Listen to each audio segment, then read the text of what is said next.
আল্লাহ রাসূল প্রশ্ন করেছি জিব্রাইল আজ সাতখান আসমানের দরজা ব্যাগিন খুলে দি ফেলে আল্লাহর আরশ পর্যন্ত নাসি উঠিল জমিনের মধ্যে যার জানাজা পরিবের লাই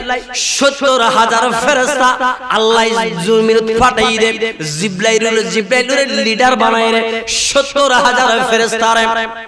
জমিন ফাটাই দিয়ে যার জানাজা পরিবের লাই যেতে মানুষের খাটিয়াত ধরি আনে হযরত সাদ ইবনে মুআয ওই খাটিন বলে এত বেশি ফাতল হয়ে গিয়ে দে সাদ ইবনে মুআযর ওজন ব্যাগিন হারাই ফেলে সাহাবীর কথা বলা বলি করে কি ব্যাপার আনার সমাজ যারা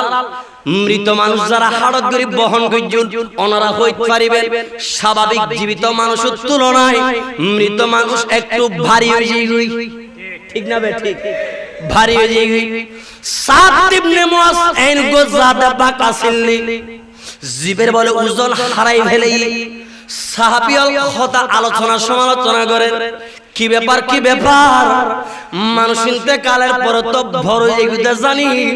কিন্তু সাদ ইবনে মুআযর লাশ বেতে একেবারে ফাতল ঘটনা কি আল্লাহর রাসূলের ডিক্লারেশন কই যে সাহাবী খতা হাড়াহাড়ি নগরী বা শুনি রাখো আই রাসূল কবালার চোখে যেরকম দেখি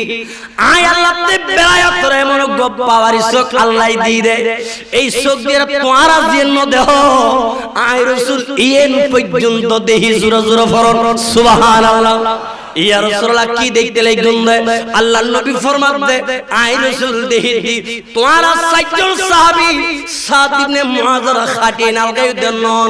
তোমরা ওরে আসমানি ফেরেশতা ওরে সাদ ইবনে মুআযর জানাজার খাটিন বহন গরি জানাজার মাদর লই যাতে আই রাসূল বেলায়েতর সগি দেই